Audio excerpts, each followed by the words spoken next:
pero este programa es el primero donde yo expongo el lenguaje olmeca, maya, en la túnica, la Virgen Guadalupe, con quincunces de jade, que es el quincunce, con los 4 rumbos. Expongo como primicia la llegada de los olmecas originaria de los pueblos del mar, que corrió Ramsés III en el año 1200 años de Cristo, y que Sutels en su obra magistral sobre los olmecas dice: de algún lugar aparecieron los olmecas en el año 1200 años antes de Cristo.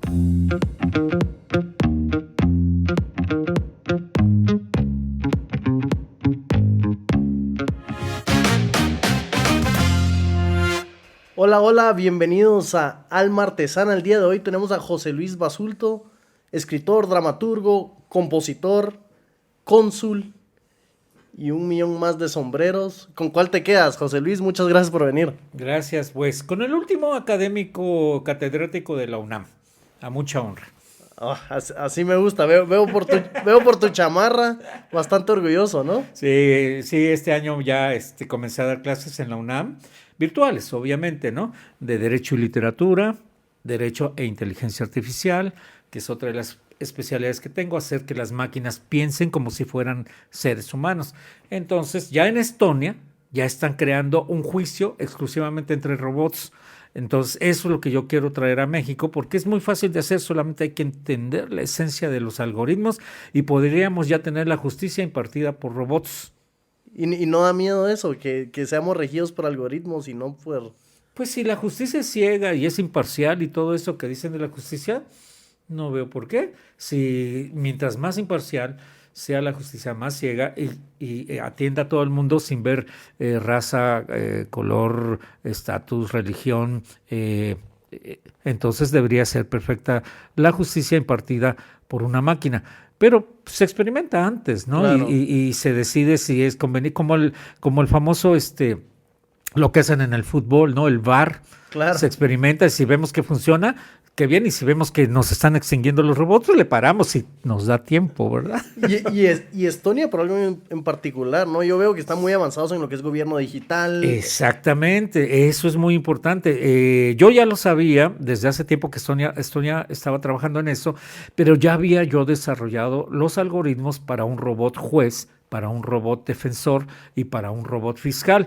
Lo que pasa es que para eso sí se requiere todo el tiempo del mundo y yo no lo tengo, pero tengo desarrollados los algoritmos. Si alguien me dice, deja todo lo que estás haciendo y ponte a hacer los robots juez, fiscal y abogado, sí los puedo hacer. ¿Por qué? Porque tengo el conocimiento. Y muchas veces ese conocimiento pues no se centra en una persona, esa fiesta de conocimiento tanto humanista y científico. ¿Cómo manejas eso? ¿O de dónde salió ese lado científico? La materia es Derecho e Inteligencia Artificial, ¿verdad? O Comunicaciones y Nuevas Tecnologías. Derecho y Nuevas Tecnologías. Primero soy abogado, egresado de la UNAM, 1975, 1979, por ahí. Hace bastante tiempo. Y luego soy egresado yo soy presidente honorario de la Asociación de Inteligencia Artificial en República Dominicana, ad honorem y per secula seculum seculorum, y para siempre, ¿no? Fundé esa asociación porque estando yo en Uruguay, inventé la máquina que pensaba. Entonces, salieron notas de prensa, todo increíble. Mexicano inventa nota de prensa que piensa. Yo después les paso los recortes para que vean. Y la guardé. Ahora que veo que Estonia está juntando derecho e inteligencia artificial. Yo digo, bueno, eso yo lo tenía desde los 80s. Pero por el momento mi trabajo consular es el que me absorbe, ¿verdad? Es el que me paga y yo tengo que hacer el trabajo que me están pidiendo. Pero ya después de las 6 de la tarde, que ya estoy libre, y los fines de semana, sí me dedico a la inteligencia artificial, a la literatura, a la música, a la dramaturgia, al cine, a escribir todo eso. ¿Por qué? Porque yo duermo hasta las 11, 12 de la noche y me levanto a las 5 de la mañana. Yo vengo desde las 5 de la mañana ya trabajando porque hay En mucho chinga. que hacer. Sí, somos, como los seres humanos, el tiempo es breve, ¿no? Ars longa vita brevis, el tiempo el arte es breve y la vida es corta, más corta todavía. Entonces lo que tenemos que hacer es aprovechar el tiempo. Artesano naturaleza, creado para crear, ¿eh? ¿Cómo se llama el programa? El programa se llama Alma Artesana. Alma artesana, espíritu artesano. Espíritu artesano, creados Mente para crear. artesana. Estamos en el mismo nivel, estamos en la misma sintonía. Me o sea, gusta. tenemos que trabajar, no así como esclavos, ¿verdad? Pero sí que trabajar en lo que nos dé gusto. Y a mí me dan gusto todas estas áreas del conocimiento. Matemáticas las tuve que aprender, ¿verdad? Porque es la única manera en que yo sé que esto es un arte matemático de los mayas. Todo eso se tiene que aprender, pero ya por gusto, no por imposición.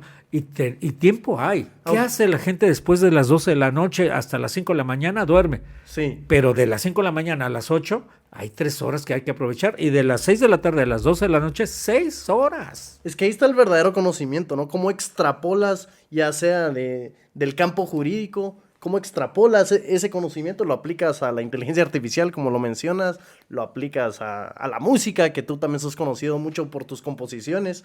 Y cuéntame un poco de esta carrera diplomática. Llegaste a ser cónsul. ¿Cuánto tiempo llevas en Guatemala? Bueno, en la carrera llevo 40 años, más de 40 años, 41 años. Entré muy jovencito. He tenido más de 10 misiones en el exterior y la última misión había sido a Guatemala.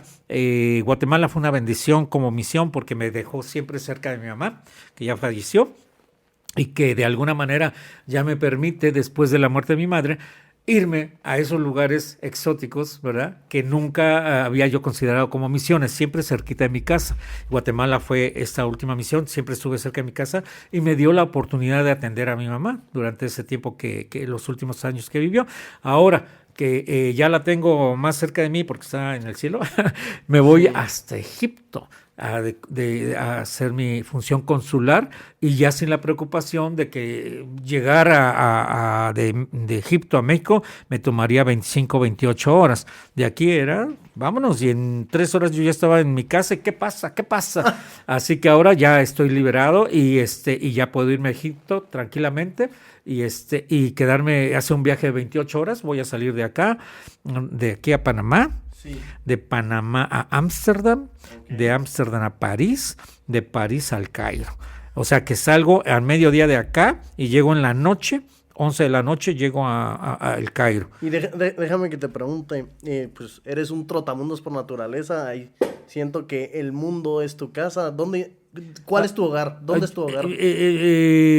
De chico mis papás me llevaban a Disneylandia, me llevaban a Miami, a Los Ángeles, me mandaban a Europa a vivir. Viví en varios países en Europa cuando era muy joven. A los 18 años viví en unos 15 países en Europa con familias, no viajando. De mochilero sí me fui a Estados Unidos, conocí todos los Estados Unidos, pero viví con familias en los Estados Unidos y yo siempre se me hizo chico el mundo, ¿verdad? Para hacerme un charco de agua, y elegí la carrera diplomática, pudiendo haber elegido una carrera más sedentaria como la especialidad en Derecho del Mar como abogado. No, elegí la carrera diplomática, fue una decisión de almohada, y cuando la elegí me hice profesional. He estado como en 10 misiones diferentes, en 10 países diferentes, y trato de visitar los más posibles. Esta vez se me va a abrir un mundo nuevo.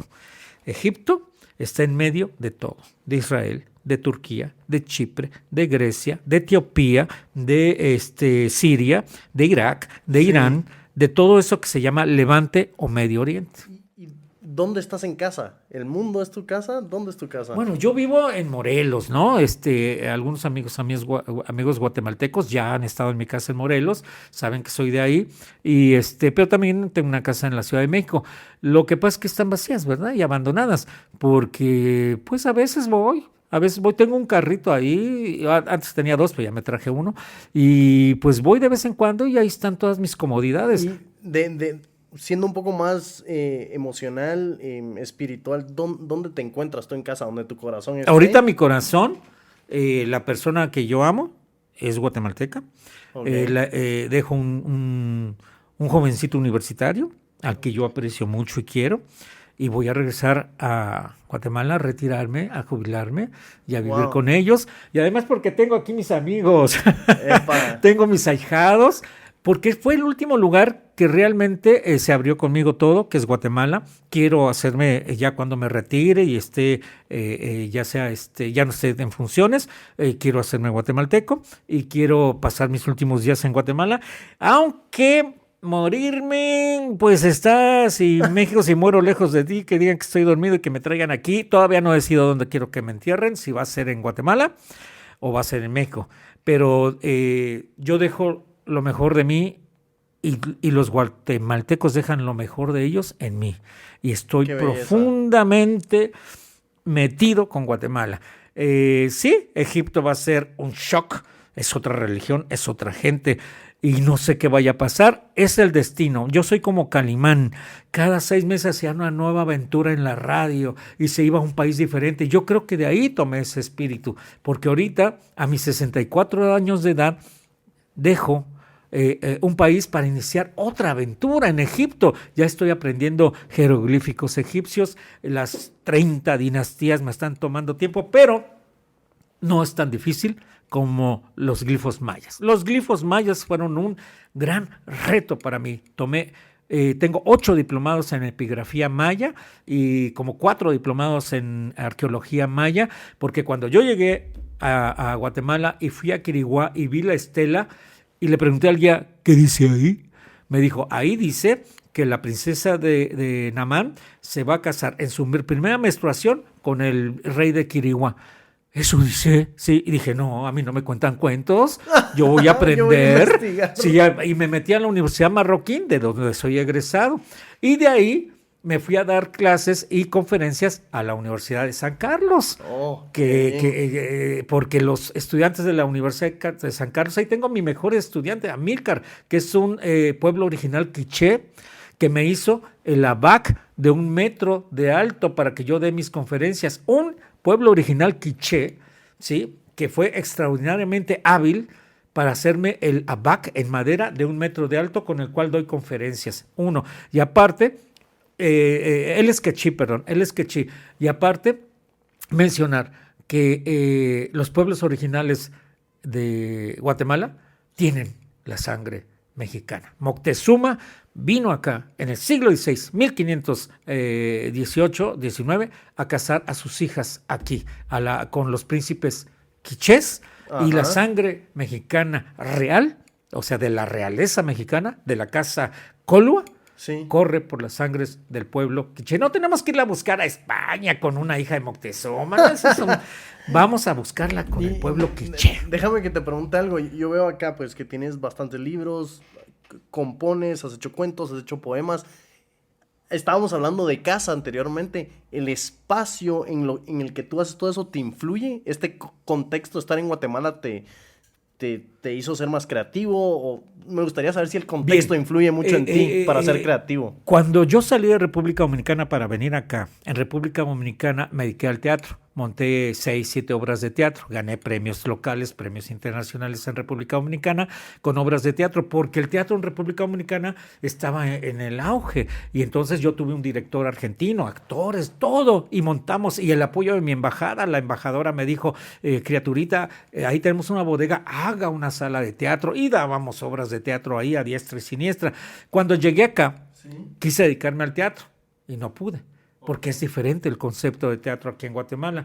Y yo estaba muy triste. Entonces yo dije, ¿qué voy a hacer, no? Y de repente en las noches me venían canciones a mi cerebro. A eso de las 2 de la mañana despertaba y un buen día allí en el barrio de la Candelaria, en Antigua, me llegó una canción al cerebro, salí, el señor que cuidaba, el velador, me dijo, ¿qué pasa, Consul? ¿No puede dormir? Sí puedo, pero tengo una canción en la cabeza y no sé qué hacer con ella. No se preocupe, yo aquí tengo una guitarra y ahorita la sacamos. Y de 2 de la mañana a 6 de la mañana a sacar la canción. Y esa es la canción que van a poner después, que se llama Mayari, la canción, y que fue un éxito en su primera presentación cuando el presidente de ese entonces, Jimmy Morales, la subió al gobierno, al sitio de internet del gobierno de Guatemala, y en ese entonces tuvo 100,000 descargas, más que Justin Bieber, que ese día también lanzaba una canción. Y lo escuchamos en San Lucas, estaban mis ahijados y yo viendo cómo la gente bajaba, sobre todo los guatemaltecos de Estados Unidos, bajaban la canción Mayari porque representa un encuentro con Guatemala. Todos los paisajes de Guatemala están ahí, tanto en letra, en música, como en fotografía. Y entonces dices, en Dominicana se te facilitó hacer el teatro por el contexto. Y aquí la música. Y en Guatemala la música. Tengo mis ahijados que son los mejores cantantes de este país. ¿Y la creación de tus libros fue en México? Bien, ok, comencemos. Si quieres comencemos con este, ¿qué te parece? Sí, este libro lo escribí en 2018, ¿sí? Cuando una empresa editorial solicitó una novela de amor. Entonces yo me acuerdo que en mi pueblo se hablaba mucho del amor que tenía un héroe mexicano con el hombre más rico de México. Y les puse 2 nombres, Miliano y Nachito. Ellos vivieron un amor muy intenso y cambiaron la revolución. Entonces, este libro que está en rosa ganó el primer premio de novela romántica de México. ¿Y en esa época habrá sido considerado un amor prohibido ese? En la época de... Sí, porque el presidente Porfirio Díaz, que era suegro de Nachito, y la esposa de Nachito era Amada, su hija, pues tuvieron varios problemas. Yo les recomiendo la película que se llama La fiesta de los 41, que es mexicana, está en Netflix para que vean el contexto, ¿verdad? Literariamente, lo que yo expongo aquí es un gran amor. Un gran amor que no conoce barreras. No me meto ni hago golpes bajos, ni 3X, ni promiscuidad. No, yo hablo del amor sincero entre 2 personas, ¿verdad? Sí. Entonces, y esto fue un viejo amor, porque está basado en una canción. Y esa admiración que hay del uno del otro. Me gustaría leerle algo del libro, sí, donde uno de los protagonistas le está hablando al otro sobre esa admiración y esas capacidades que tiene uno como hombre. Buenos puros, beban el mejor coñac y vistan los mejores trajes charros. En esa época eran los gustos de las personas a quienes se les asignaba el género de hombre, masculino. Entonces, curiosamente, los 2 les gustan las mismas cosas. Y eso no debe ser barrera para que entre ellos exista un verdadero acercamiento, como debe de ser y muy respetable y admirable. De mis libros en México los pueden encontrar en la librería El Sótano, editorial Yo Publico, ¿sí? Un viejo amor, ahí lo pueden encontrar. Cuando yo viaje a México, con mucho gusto, se los autografió. Porque es más, esa libertad de elección o esa tolerancia es muy personal, ¿no? ¿De quién? ¿De ellos o sí, mía? De ellos. Sí, en la cual nosotros no tenemos ni que cuestionarla. ¿Por qué?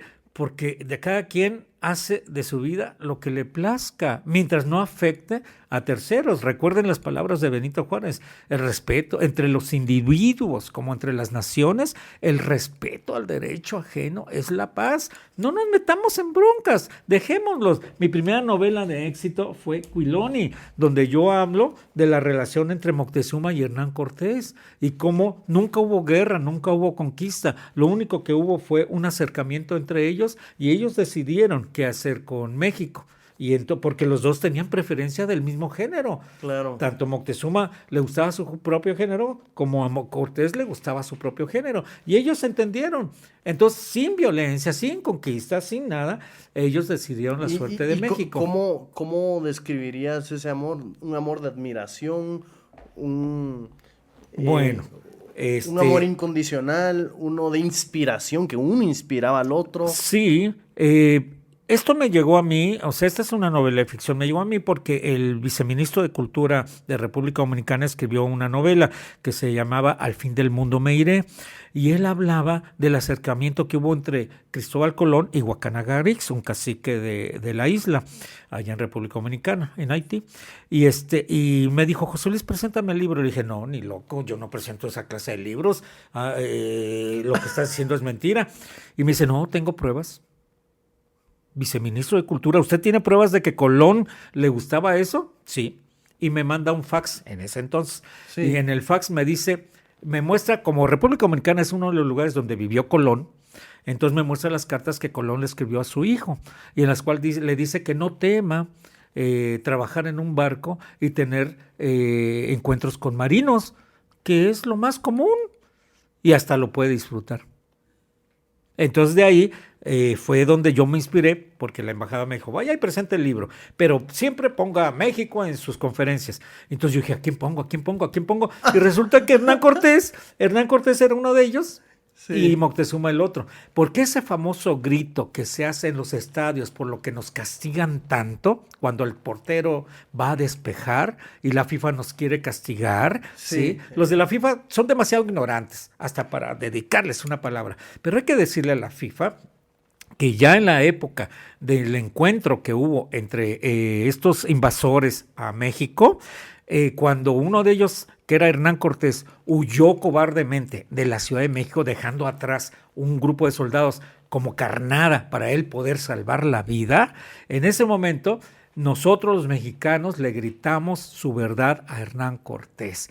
Y una mujer que se levantó a las 3 de la mañana a tomar agua, como lo dicen las crónicas, vio que partían cobardemente esta soldadesca, porque ni soldados eran, huían con todo el oro que podían, y entonces gritó, ¡huyen, huyen! Y se levantaron todos los guerreros mexicanos valerosamente y los vieron huir. ¿Y qué les gritaron? ¡Cuiloni! ¡Cuiloni! ¿Y cómo le hacían? ¡Ah! ¡Cuiloni! Es un grito de guerra mexicano grito de, guerra, okay, de hace más de 500 años. Y lo quiere prohibir la FIA porque no nos entienden. Claro. Porque no es nada homofóbico. Es simplemente decirles a estos personajes que huían de México cobardes. Porque la traducción que hay de Cuiloni en el diccionario de Molina del siglo XVI está mal hecha. Cuiloni lo traducen como PUTO, y no es correcto. PUTO es un término de la lengua indoeuropea que significa prostitución de niños, y eso no es lo que significaba Cuiloni. Como Molina no entendía casi nada de náhuatl, él lo tradujo como PUTO, lo cual no tiene al indoeuropeo, pero no tiene nada que ver. Entonces, la palabra Cuiloni tiene sus propias acepciones. Y veo de tus obras, lo cual a mí me gusta rescatar, es este triunfo del amor, el amor como viene a cuestionar estructuras tradicionales. ¿Lo ves tú así también? Sí, ese libro de Rescate en Haití tiene, en el libro hay 10 cuentos. Uno de ellos es el que salió premiado en México cuando me declararon el mejor escritor de cuentos de México en el año 2000, y se llama El tercer ojo y la cola de mono, que es la relación entre un adulto de 33 años y una menor de 14 años. Entonces yo abordo todos los temas porque tengo la libertad, ¿verdad? Si Nabokov hizo su Lolita, en la cual la Lolita termina mal, la madre se suicida, el seductor lo mandan a la cárcel. Yo dije, no, yo voy a hacer una novela inversa. Y entonces, mi novela inversa, el seductor termina bien, la madre termina bien y la niña termina bien.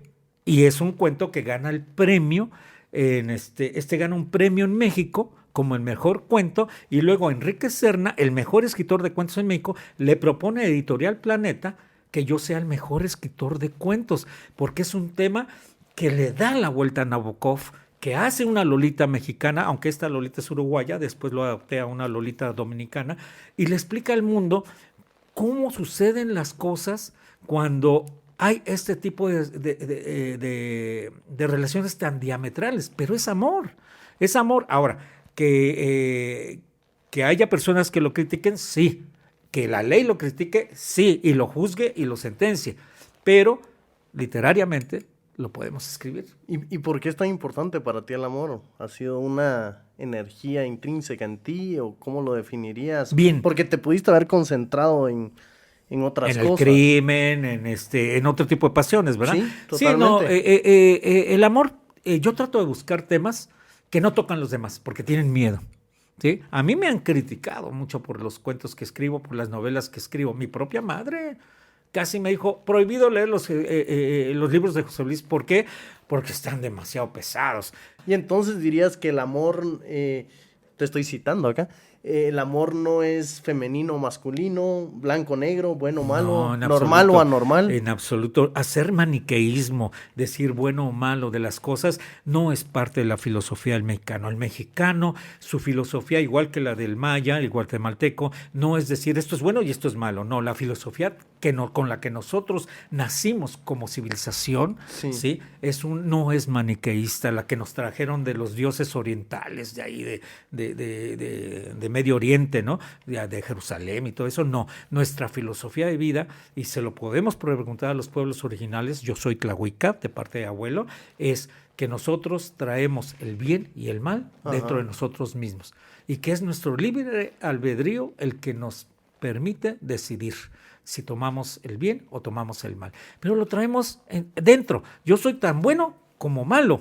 Y yo decido en qué momento saco lo bueno y en qué momento sale lo malo. Pero es mi libertad de elección. No tengo que hacerle caso a la gente. Tienes que ser bueno.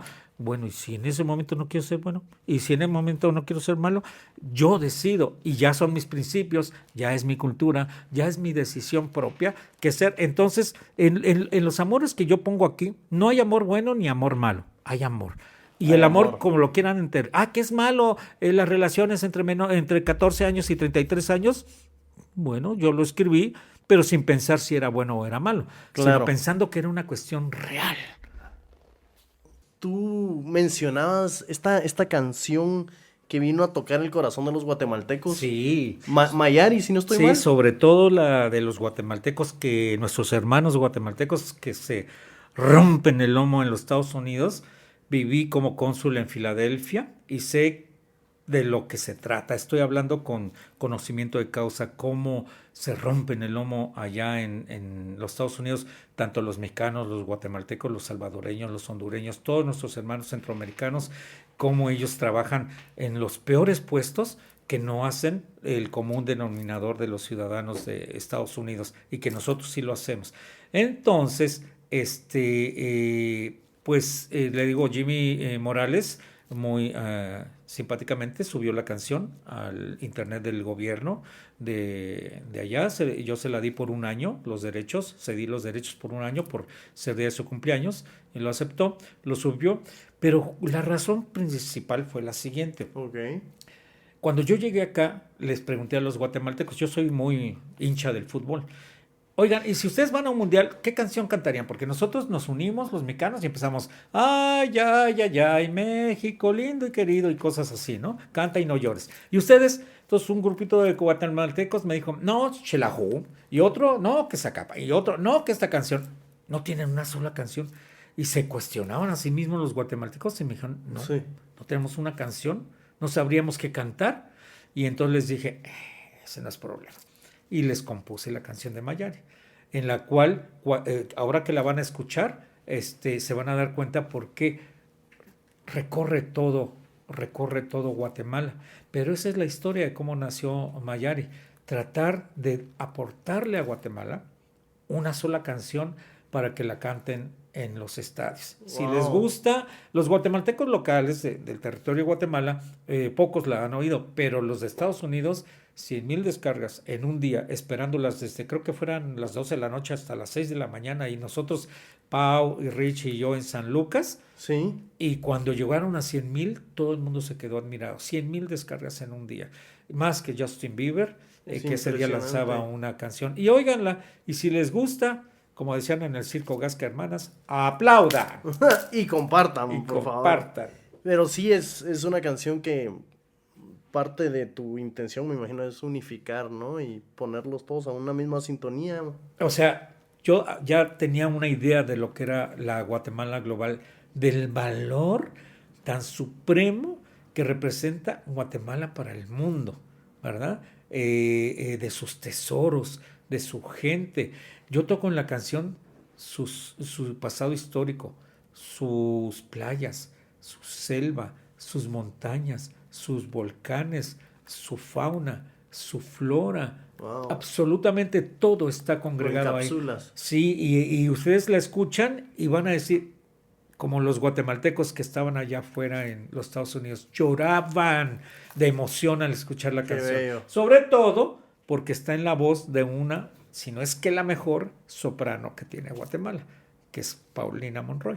Paulina Monroy. Vamos a poner en la descripción sus redes y Por favor, y hacerle reconocimiento a Richie Sua, porque él fue el que orquestó todo atrás, la producción, los sonidos altos, bajos, graves. Richie Sua. El mago que está detrás, dices tú. Es el mago, yo nada más compongo. Tú das el empujón. Sí, y ellos, todo lo que es tecnología y lo que es la voz, sí, son aportes de ellos. Una vez me preguntaron, ¿y tus canciones qué es? ¿La voz de Paulina Monroy o tu composición? Y después de hacer esta pregunta 1000 veces, quedé en una conclusión. Es la voz de Paulina Monroy lo que hace grandes las canciones que yo compongo. No es la única, hay más. Yo creo que hicieron una muy buena sinergia los tres, ¿no? Sí. Quise ocultarme para no verte más, pero resultó imposible porque ya estás bien dentro de mí. Me parece increíble la canción que compuso y mientras hablábamos de eso no podía quitar la mirada de lo que tienes en el brazo. No sé si me puedes comentar. Veo que es jade. Bien, este jade que ven ustedes acá, y esta pequeña ollita, tiene mucho que ver con mi viaje a Egipto, donde voy a desempeñar funciones consulares. Lo importante, ¿cómo ligo yo todo esto? Egipto, ¿qué representa para mí y para todo el mundo? Es una cultura de hace 6,000 años aproximadamente, ¿verdad? Mientras que la cultura maya la vamos a estimar entre 3,000, 3,500 años. Demasiado joven para la historia de la humanidad. ¿Por qué vamos a poner esta base? Porque la escritura en Egipto data de hace 3,200 a 3,800 años antes de Cristo. Y la escritura acá, entre México y Guatemala, data de la época en que llegaron los olmecas, que aproximadamente se calcula, según Sutel y según varios autores, en el año 1200 años antes de Cristo. Okay. Entonces mi pregunta es, ¿cómo es que la pregunta que se hace de los 64,000 que se hace todo el mundo que estudia arqueología, antropología, lingüística, como mi formación, yo soy lingüista, tengo la maestría en lingüística aplicada en la UNAM. Entonces nos hacemos una pregunta, ¿de dónde vienen los olmecas? Bien, esa respuesta no se ha dado. En tu programa de hoy voy a arriesgar una hipótesis. Ok, por favor. Para que se sepa hasta dónde llegan mis investigaciones ahora que fui nombrado en Egipto en funciones consulares. La hipótesis que yo tengo, y van a poner en pantalla la imagen porque ya escribí un libro sobre eso, está enfrente de la Embajada de México aquí en Guatemala. Tenemos una gran cabeza olmeca. Sí. Y esa cabeza olmeca, ustedes la pueden ver en 15 minutos, llegan a la zona 10 y ven la cabeza olmeca. Lo que van a ver en esa cabeza olmeca va a ser lo que yo empecé a descubrir en esa cabeza olmeca, porque yo me dedico a estudiar las olmecas desde hace 30 años. Son un par de colmillos que tienen la frente con un círculo. Y ese par de colmillos y ese círculo se repite según los murales esculpidos por Ramsés III 1200 años antes de Cristo. Los vamos a ver en Egipto. Encontraste el vínculo, ¿eh? Sí, ahí están. Los vamos a ver y son increíblemente... A esto se le llaman arquetipos. ¿Qué es un arquetipo? Cosas que coinciden sin necesidad de tener coincidencia, ¿no? Entonces yo escribo se llama Egipcios, Olmecas y Pueblos del Mar, porque no es egipcio, ahí están los mismos cuernos y el círculo. ¿Y quiénes son ellos? Los pueblos del mar. Y la historia de los pueblos del mar es la siguiente. En el año 1200, por alguna razón, una confederación de pueblos que eran los palestes, que actualmente son los palestinos, los cerdeñes, que actualmente son los cerdeños, y los esqueletes, que actualmente son los sicilianos, más los aqueos, más los varios pueblos que venían de Turquía, se unieron para destruir 4 o 5 civilizaciones milenarias, a los hititas, a los cretenses, minoicos, micénicos los destruyeron, los borraron del mapa y se fueron contra Egipto.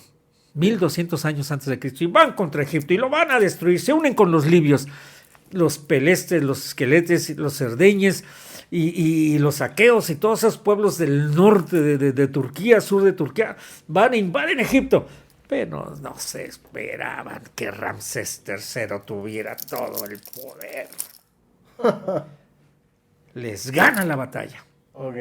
A los hombres del mar, a los pueblos del mar, que son esos. Regresemos a la Olmeca. En el año 1200. Pero Ramsés dice, ay, me atacaron. Y como decía Maquiavelo, no dejes a tu enemigo vivo. Arrásalo. Y los empieza a corretear por todo el Mediterráneo. Algunos se quedan en Cerdeña, otros se quedan en Sicilia. Y los demás huyen a través de las columnas de Hércules a donde puedan salvarse. Muchos de ellos, es mi hipótesis, llegan al Golfo de México, o lo que es Tabasco, y reproducen a sus reyes de esa época con los colmillos de jabalí y con el círculo en medio. Y veamos a los hombres del mar y veamos la cabeza olmeca. Y es la hipótesis que arriesgo en este programa y arriesgo mi trabajo también por esto. ¿Por qué? Porque para mí, los hombres del mar, que estos son los cerdeñes, y ve cómo Ramsés III los describe. Sí. Son cuernos son colmillos de jabalí y el círculo y la cabeza olmeca. No puede ser que sea una bella histórica coincidencia, ¿no? Ahí están los tres. ¿Ven? Entonces, para mí, los olmecas son los cerdeñes. Pueden ser los peletes, los palestinos. Pueden ser y eso es lo que yo llevo a Egipto. Ahora, los olmecas, ¿qué hicieron los olmecas? Estamos hablando del fin de la Edad de Hierro, el fin de la Edad de Bronce y el comienzo de la Edad de Hierro. Entonces me van a decir, es que los olmecas no conocían el hierro. No, hay pruebas de que los olmecas manejaban el hierro y yo las tengo. Y están en el Museo de Jade.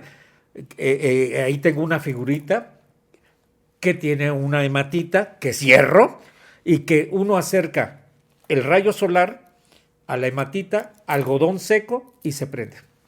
O sea, había una función de la hematita del hierro entre los olmecas y hay minas de hierro en Tabasco, en México, que explotaron los olmecas. Y a Egipto también llevas todo Sí. esta tecnología maya. Como dije, son 6,000 años que tiene Egipto y nosotros apenas tendremos 2,000 más 1,500, 3,500 años. Sí. Y en esos 3,500 años, hasta el día de hoy, que he estudiado los glifos como lingüista egipcios, no he encontrado desde el punto de vista de matemáticas el mismo adelanto que tenían los olmecas y los mayas. Solo en la lineal B, en la escritura del lineal B de los micénicos, encontré una enorme coincidencia con los olmecas mayas.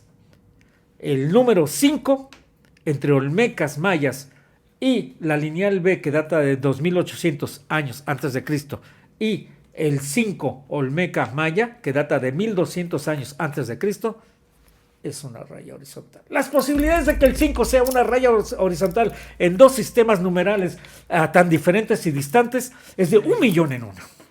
Y sin embargo tienen la raya ellos. Igual que nosotros olmeco-mayas. Tenemos una raya, pues, todo el mundo sabe en Guatemala que es 1 un punto, 5 una raya y el 0 una concha de...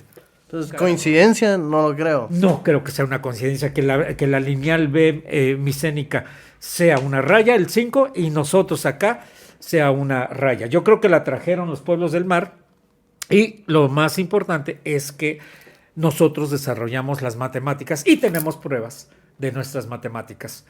La primera es el abac maya, hecho en jade, como lo hacían en los antiguos olmecas, que eran los hombres que trabajaban el jade. Egipto trabajaba el jade, pero no era original de Egipto. El jade que tienen en Egipto posiblemente lo traían de China.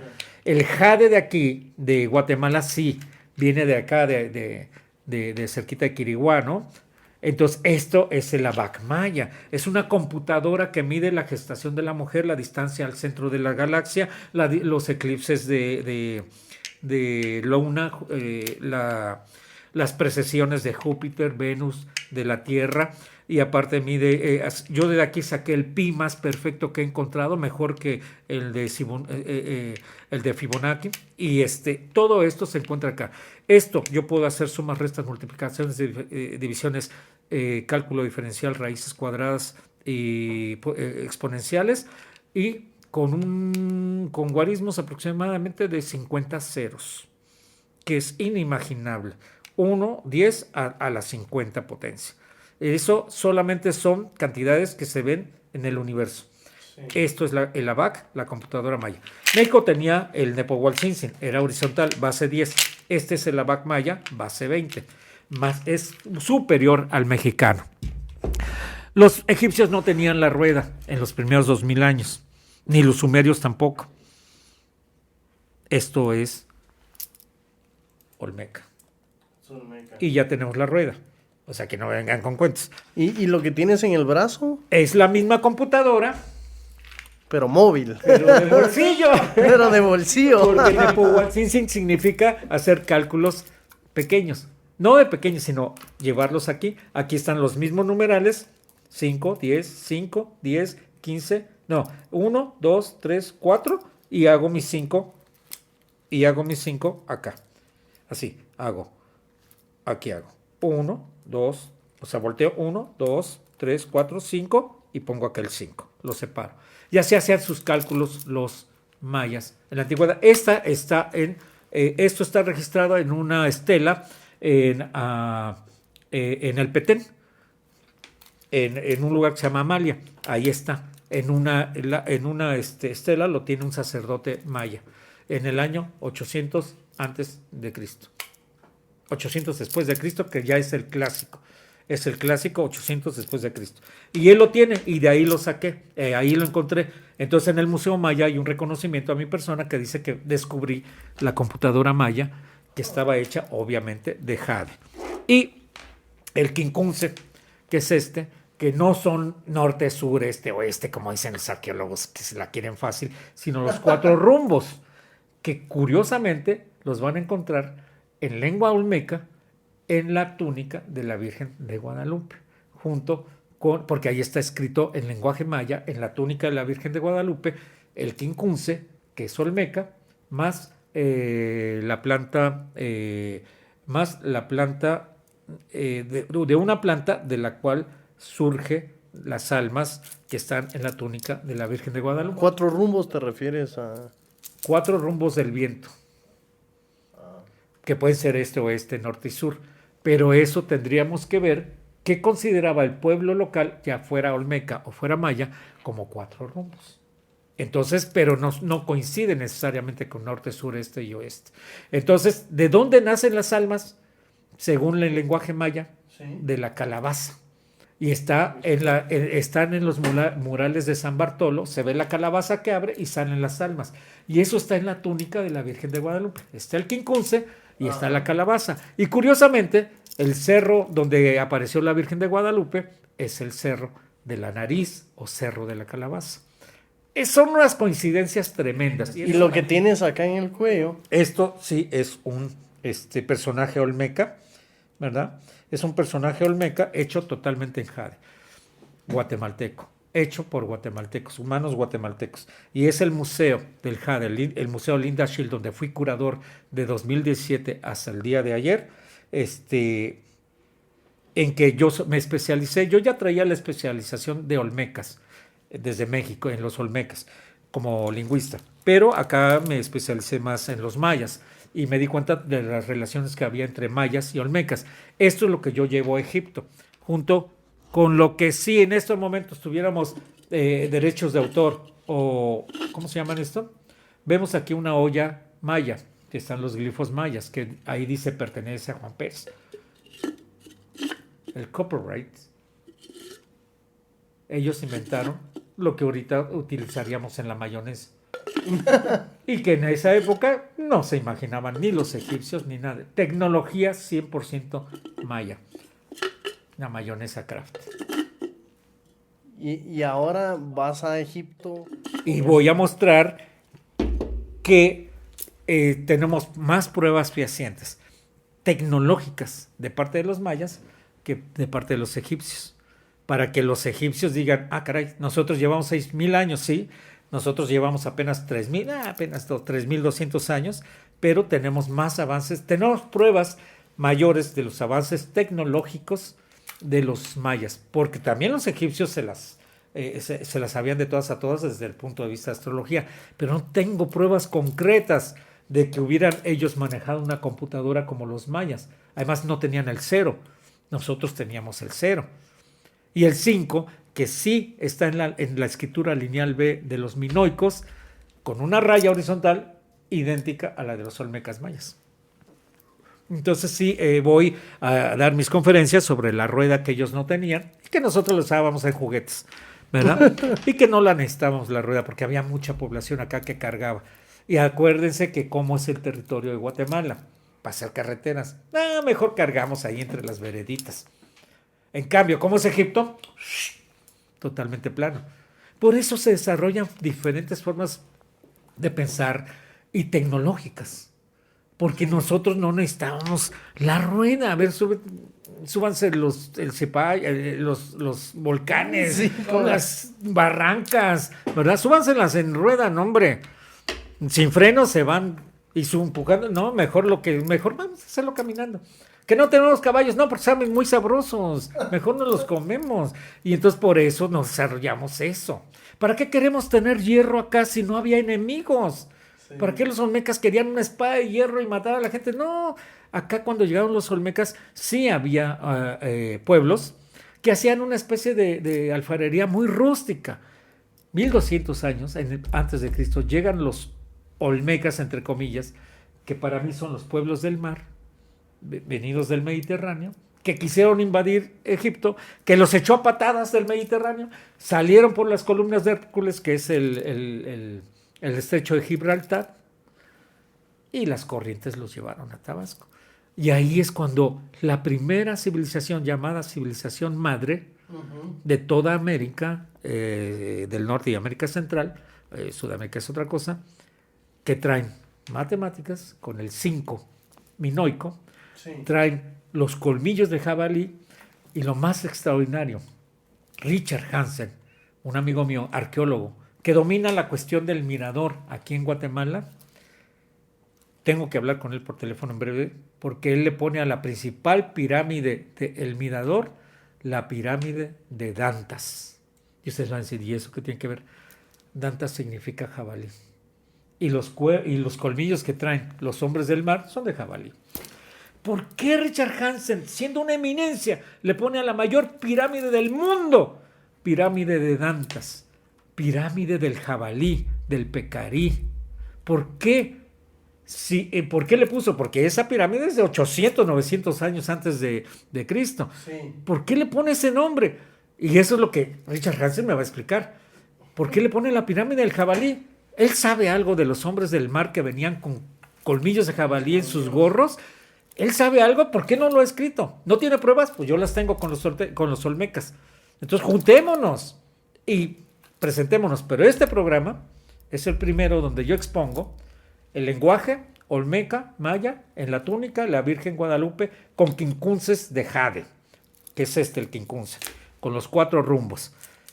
Expongo como primicia la llegada de los olmecas originaria de los pueblos del mar, que corrió Ramsés III en el año 1200 años de Cristo, y que Sutels en su obra magistral sobre los olmecas dice: de algún lugar aparecieron los olmecas en el año 1200 años antes de Cristo, cuando se hizo esta guerra, que fue considerada por muchos como la primera guerra mundial, porque se unieron muchos pueblos confederados, pelestes, palestinos, esqueletes, sicilianos, cerdeños, aqueos, y otros contra los demás pueblos que eran potencias. Destruyeron a los hititas, destruyeron a los micénicos, destruyeron a Troya, porque la historia de Homero, eso es pura mentira. Destruyeron Troya, al menos la Troya 5 y 6. Las demás Troyas 7, 8, 9 y las Troyas 4, 3, 2, 1 son otras Troyas. Pero la 5 y 6 fue destruida en el año 1200 años antes de Cristo. Entonces, y dijeron estos pueblos ya que se armaron de valor, a ver, los libios del norte de África, ayúdenos, vámonos contra Egipto, la mayor potencia del mundo. Pero en ese entonces Egipto era lo máximo. Sí, señor cónsul, me gustaría primero agradecerle porque tomó este espacio para exponer estas hipótesis, estas nuevas ideas que seguro vienen a hacer una disrupción a muchas creencias, libros, historia y lo que pensamos ahora. Podemos aprovechar también este espacio porque yo sé que se va a Egipto después de una carrera en Guatemala. Tal vez quiera aprovechar este espacio para decir algo a Guatemala, a esta familia que usted formó aquí. Sí, yo creo que a Egipto se va un corazón chapín. Y con eso me quiero despedir. Muchas gracias. Muchas gracias. Queríamos, en este momento, el cónsul va en camino al Cairo, en este momento que estamos lanzando este episodio, de parte del equipo de Alma Artesana, y hablo por toda Guatemala. Queremos agradecerle al cónsul por todo lo que nos entregó, por sus charlas y por su trabajo nos enriqueció a todos. Así que este es una alma artesana charlando con otra alma artesana. Y a todos ustedes que están allá afuera, por favor síganos en Instagram bajo Alma Artesana GT y en nuestro canal Alma Artesana en YouTube. Hasta la próxima. Gracias.